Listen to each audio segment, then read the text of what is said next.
I just kind of want to switch gears a little bit. So we've talked about just work in your career. So I want to talk a little bit about life, if that's okay. Yeah. So outside of like working and creating that charming, wholesome Family Still Matters IGTV show, how have you guys been spending your time lately? Like whether you're like staying busy or relaxing?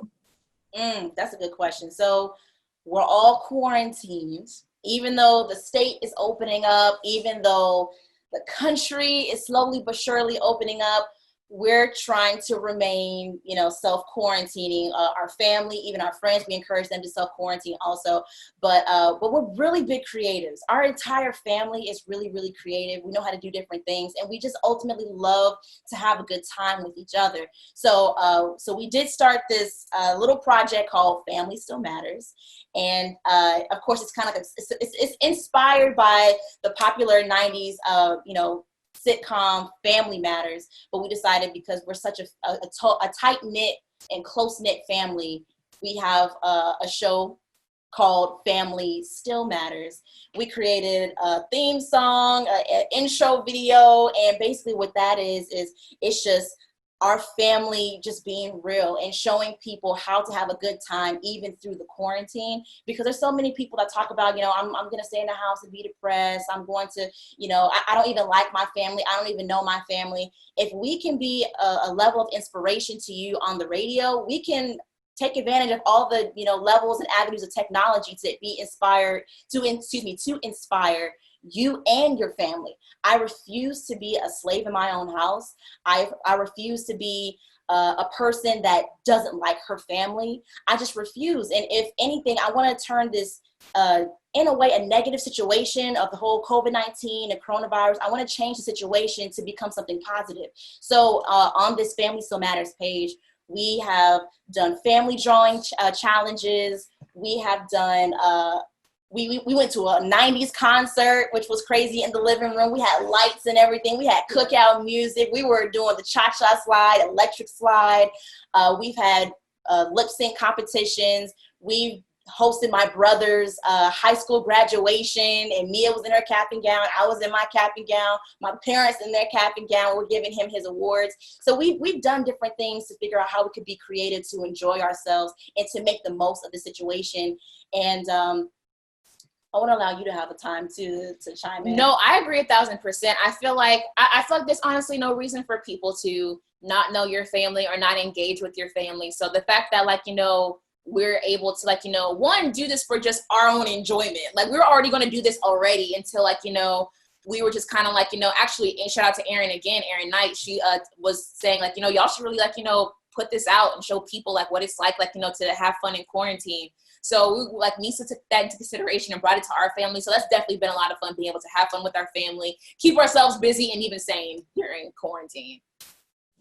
Yeah, and I want to let you guys know, I've seen all the episodes except for the one, the graduation. I haven't seen that one yet. But I did want to ask you guys, do you have prior experience with baking? Because I was so surprised to kind of see you guys struggling with that. So the funny thing is about that, Jada. So if you haven't seen that Family Still Matters episode, it was our grandparents' 60th wedding anniversary. And at that point, I want to say our governor had, he initiated the stay in place order that day. Yeah. On their anniversary. So of course, by them being elderly, we're encouraging for them to not leave the house or anything. And 60 is a really big, milestone year to be married for 60 years. What? That's crazy. So we wanted to make sure that we honored them and did something really, really, really special. So instead of having them come out, we decided to go to them, to their backyard. But mind you, this was the first time we ever heard the whole shelter in place thing for our state. So we weren't sure if the cops was going to be in the middle of the streets. We didn't know if they were going to be where are you going? Go back home. So we didn't know. Kind of okay, so I think it started at the shelter in place started at 5. So we were kind of we got to hurry. So it was a last minute idea to create a 60 cake. So at that point, when we got that idea, that was at 3. Yeah. The shelter in place order took place at 6. We all know when it comes to baking, it takes time for the the cake to rise. And we were rushing, you know what I'm saying? So it wasn't until we had the cake in the oven and we looked to our left and we see that we didn't put the oil in it. So we were like, we making cornbread basically. So we have to take it out and whip everything back up and start completely over. So it's not our first time in the kitchen, but we understand why it could have been looked as if we were amateurs in the baking department. Because I gotta say, like, when you put it in the oven, I was like, wait, it's like really, really light. I'm like, but I mean, maybe it's just the cake that they were using. No, this is the funny thing, though. The cake was supposed to be It was a white cake. So it was a white cake. It was a white cake. So it wasn't supposed to be yellow or anything. We started kind of like adding different things. Like the recipe called for us to use egg whites and not the yolk. So at that point, we had to add the oil in and kind of start from scratch. We were like, hey, we might as well throw the yolks in there at this point. So that's what turned it yellow. But it was supposed to be an all white cake. It did not turn out the way that we expected. But honestly, we still ate it. And they liked it. So at the end of the day, mission accomplished. But yeah, I have to say, like, I feel like your show is so wholesome. Like, I love to see it. I do want to put like a picture, if that's okay, like of your family. You guys had, like, a family photo shoot, and then you had the silly photo. I thought that was so cute. Thank you. Yeah, and just like it's just like so much like good content, like just like different Zoom calls and stuff. I don't know like what kind of things that you guys have been watching, but yeah, like what do you do? Like, what have you guys been doing for self-care during this time? For self-care, I've definitely been listening to good music. I've been trying to take time into investing in things that bring me peace and bring me happiness, like little small cheap thrills, like going outside my backyard. Even though I know that we can't go outside, like be out in the elements and do different things, I've been just trying to take advantage of the small things, like standing outside and taking in the air, or at least getting some vitamin D, or, enjoying the sun and having family time with my family, or even calling up some of my friends just to check on them and different things like that. So it's, for me, I've personally been trying to enjoy the cheap thrills of taking care of my own personal and mental sanity. Yeah, same for me too. I know one thing for me, I'm just being honest with you, I've definitely started off my mornings, listening to my worship music and just kind of starting my morning off right, and reading my devotional, or just spending time with God, because it's kind of like I just personally need that, with me being even off of social media during this time, and that's just been something I've been doing that's it's been kind of like routine for me, but like it's definitely even been helping with the whole quarantine. It's like the perfect way for me to start off my day. And even with Meesa, a simple drive around the city, you know what I'm saying? Just just see the city and be out in the elements without really being in the elements is a really big key as well. So another thing I kind of wanted to ask was who inspires each of you, like whether it's in faith or career-wise or personally? I think for me, I look up to, in the media, even spiritually, I look up to people like Steve Harvey. I'm a very faithful Steve Harvey, or Steve Harvey radio show, the Steve Harvey show back in the day, watching his comedies, like the fact that he's so creative and he's so honest and open, the fact that he's so inspirational and still even spiritual while still being real and relevant. I like that. I can connect to something like that because I strive to be relevant. I strive to be relatable. I want to be inspirational, and I still want to be able to use my creative elements or my creative gifts that God had given me. And for him to be such a person that talks about jumping at your dream, and a person that talks openly about his faith, I really look up to that. Yeah, I'm definitely someone who looks up to Steve Harvey as well. I think for me, I'm not really much so in just the media space. I just know that for an aspiration of mine, I've always just wanted to be a mogul. So I'm inspired by those. I'm inspired by those who are moguls as well. So like Steve Harvey, like Diddy, like Jay-Z, but even I'm also inspired by people who are just the greats in general. So I'm inspired by people like Beyonce and Oprah, and people who are just pushing boundaries and just doing things at the highest form of excellence. You know what I'm saying? So, I mean, I definitely think that, being inspired by moguls, but then even being inspired by some of the GOATs out here are some of my people who are inspiring me, I would say.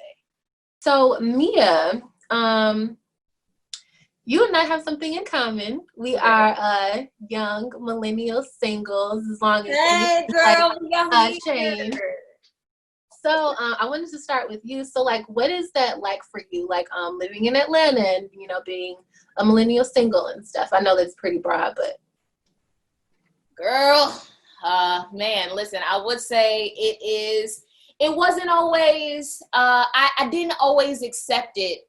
I didn't embrace it as much as I have now. Me embracing this single season was a journey. Listen, because I was always, you ask my friends, I was like, man, I don't understand, like, why everybody else got a boyfriend but me, like, what's wrong with me, like, what do I need to do? And they're kind of like, yo, chill, like, it's not all about you, you know what I'm saying? But I mean, really, yo, I really just had to be, you know, content with, like, you know, where I'm at, you know what I'm saying? And even, like, you know, embrace the fact that knowing the fact that God is so intentional and the fact that I'm probably single for a reason. Like, you know what I'm saying? Like, how can I maximize this time I'm in? What are some things that I personally need to improve upon myself? You know what I'm saying? Like, maybe I'm not ready to be in a relationship. Even if I am, what can I do in the meantime to be able to prepare myself, not even for a significant other, but for life? You know what I'm saying? How can I improve the relationships I'm already in, opposed to being focused on what's the next person I'm trying to be with? You know what I'm saying? So yeah.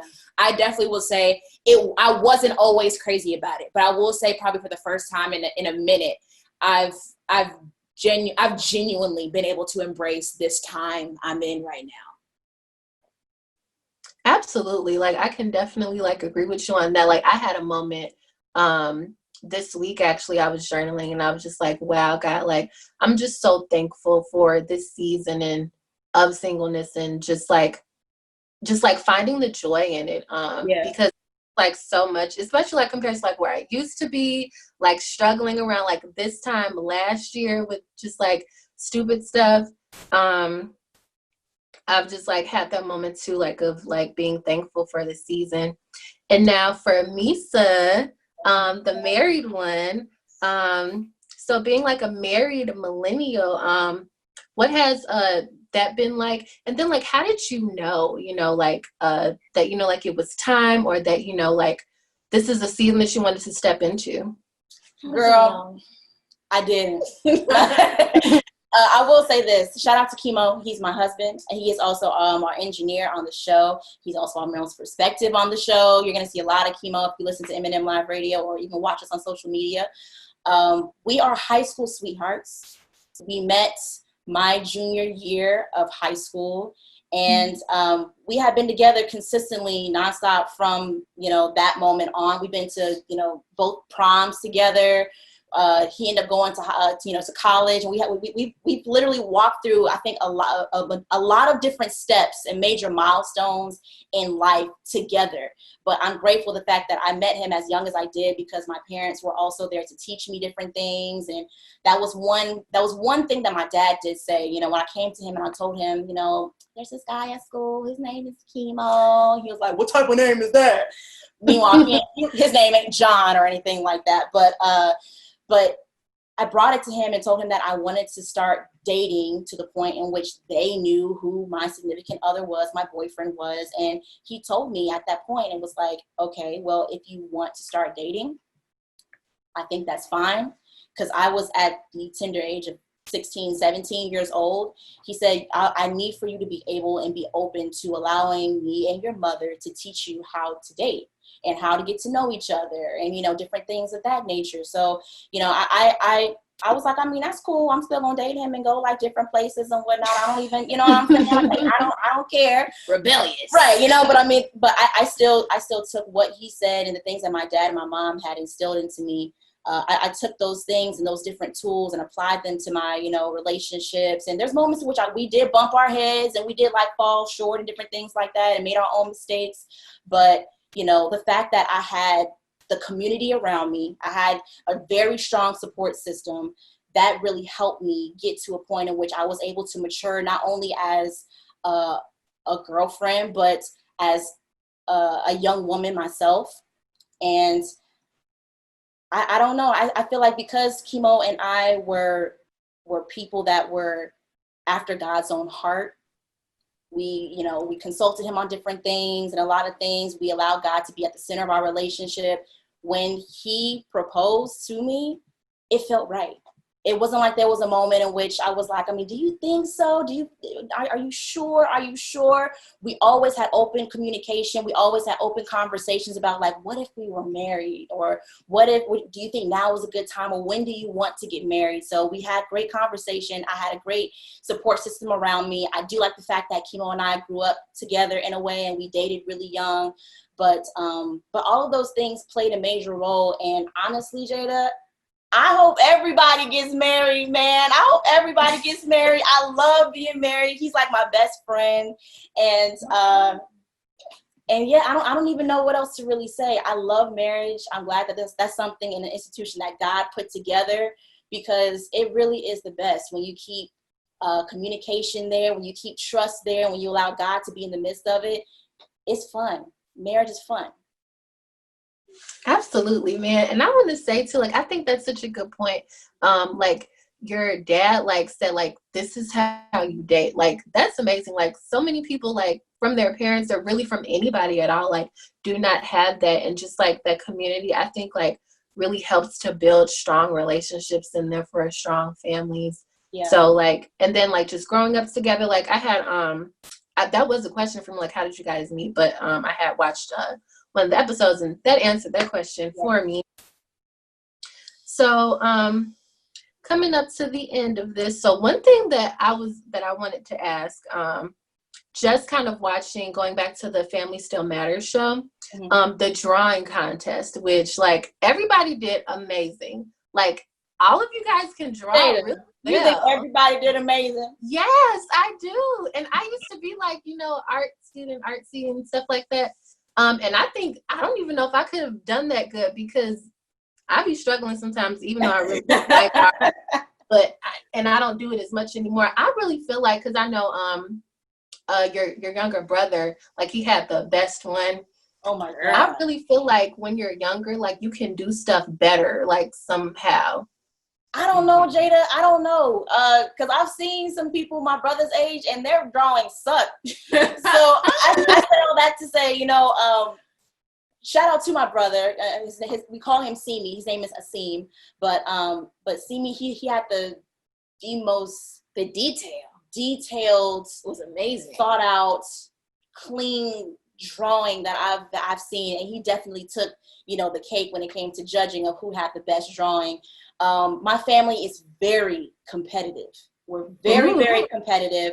If you were to kind of see the whole behind the scenes, you know, takes of us drawing and being a part of the drawing contest, we drew for like an hour and 30 minutes in silence. Honestly, nothing. It was in complete silence. So the editing that was on Mia's part. She killed it. She finessed it. She put music behind it. We had a lot of funny and fun moments, but we were so into our drawings and trying to make sure that we got every stroke and every line right and every color right, that we were literally drawing in complete silence, because we wanted for our drawing to be the best. And when we judged who won, we wanted to make sure that our drawing was the winning drawing.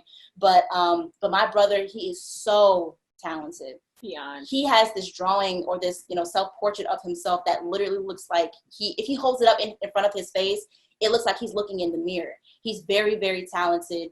And we're very, like I said, close-knit family. We're very creative. We're very competitive, but we really push each other to do the best that we can when it comes to any and all things. So I think the reason why he drew the best was because we do push him to, you know, tap into his creative abilities and to keep on doing it and working out that nerve in him.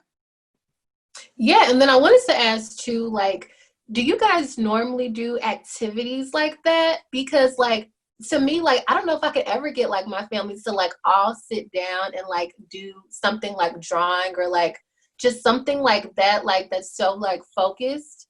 Like, was everybody like a willing participant for that? Honestly, I've always said this. I have the most down family ever. Like honestly, it's like whether it's us drawing or like, you know, I remember we found out that morning that Kanye West was coming to Atlanta and doing like a surprise pop-up for the Sunday service. And my family usually goes to our home church, but I like woke up everybody. I was like, hey, y'all want to go see Kanye this morning? They're like, yeah, let's go. And we raced down to this church that's I want to say a little bit away from us. But like, honestly, my family is so down. Like, I mean, our family is so down. So whether we're all doing something together, we're all going to have fun. As long as, if everyone's willing, like, you know, we're always down to have a good time and just like, you know, spend time and just kind of like, don't do whatever together, honestly. Yo, if you made it all the way to the end of part 2, thank you so much for watching the conversation with Meesa and Meah. If you want to hear more from Meesa and Meah, check out their show, M&M Live Radio, available wherever you listen to podcasts, as well as Track Stars and Artso Radio. If you enjoyed this episode of Personal Pizza Party Show, like this video, let me know what you think in the comments, and consider subscribing for new episodes and guests next week. Until next time, thank you for sharing a slice of life with me, and I'll see you later.